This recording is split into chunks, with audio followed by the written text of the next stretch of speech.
See, what happened to the Cowboys offense in that loss to the Saints? Well, they couldn't generate enough big plays. They couldn't get enough third down conversions because big plays is what they needed. In a low-scoring game like that, you know that the Saints, with Teddy Bridgewater, they're trying to manage what they're doing offensively. Yes, their defense was playing great. But if you're able to make those big chunk yardage, they weren't. Jarwin, the tight end, he makes one catch. I think Cobb there at the end, he makes another catch over 30 yards. Besides that, that was it. I think Dallas had the ball 9 possessions in the game. That's the part that's not surprising. But their longest drive was 35 yards. And when you can only do that, you can't flip the field. You don't turn the opposition over a number of times. That's what you get when you get into a contest like this. So for me, if I didn't know Drew Brees wasn't playing, and you told me it was the 4th game of the season, Dallas goes to New Orleans Sunday night, and they lose 12-10. Wow, that was a hell of a game. They picked right up from last year's game with the way they played. You just wouldn't think it would be that tough of a defensive matchup. But Dallas, when you don't convert third downs and you don't get those big chunk yards, they were able to contain Zeke.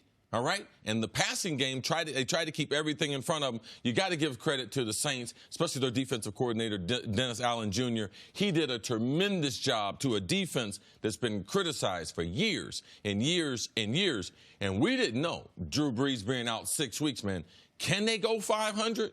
Wow, they've had 2 impressive wins since the week number 2 injury in L.A. to Drew Brees. You mentioned the lack of chunk plays. The Cowboys only had 2 plays of more than 20 yards, and one of them you saw was in not quite garbage time, but in the first 59 minutes and 45 seconds, they had 1 play that was a significant play down the field, the play to Jarwin. I would also like to first and foremost apologize to the Dallas Cowboys because I gave them advice on Friday. They appeared to take it, and it was terrible advice. I said run Zeke early and often. They tried that, and it was disastrous. They ran Zeke in the first half. They had 11 first down plays. They ran Zeke on 7 of those first down plays for a total of 15 yards. In the game, he had 18 carries for a total of 35 yards. The Cowboys ran the ball 20 times. No run was longer than 7 yards. Only 4 of those runs generated a first down, and on one of them, they fumbled the ball. So the running game was non-existent, and unfortunately for Dak, when the running game was non-existent in this game, his production was non-existent to go right along with it. Kellen Moore, who had been so good in the first 3 weeks, calling play-action passes where Dak was so successful. They only called 7 play-action passes the entirety of the game. The offense constricted. The Saints' defense was great. And where the concern is for Dallas is in the premise to your question.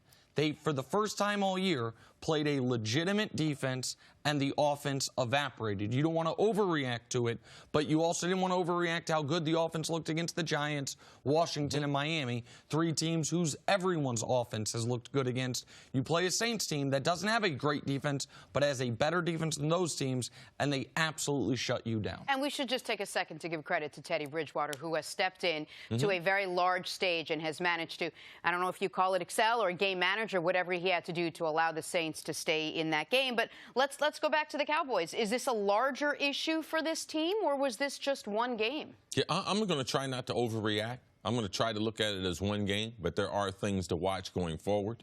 As far as Michael Gallup, he's been injured for a few weeks. He is their speed receiver in this offense, and we saw in week number 1 where he exploded. Week number 2, he with another contribution.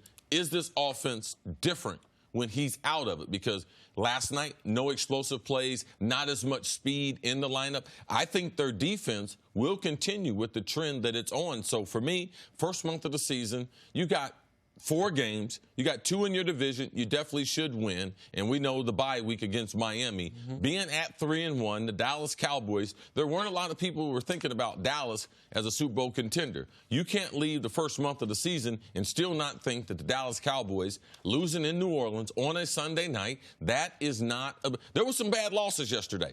But this is not a bad loss. Now, you might say with Teddy Bridgewater, he has more experience than most of the backups that we have around the league. And Sean Payton and this organization, that's a good football team. All right? Absent of that one call, they should have gone to the Super Bowl. Absent of the miracle, they're in the NFC Championship 2 years ago. They're in Minneapolis. So we can't take away from New Orleans what they've done the last 2 weeks. So, I don't think this is a sign to come for Dallas. If their defense continues to play like that, I believe their big plays will be back in the pass. And how many teams are going to be able to hold Zeke under 40 yards rushing next? And the Cowboys now, in Zeke's career, there's only been 9 games. He hasn't had at least 70 yards rushing. They are 1-8 in those 9 games. The one win was actually week 1 this year against the Eli Manning-led Giants when we knew Zeke was going to be on something of a pitch count.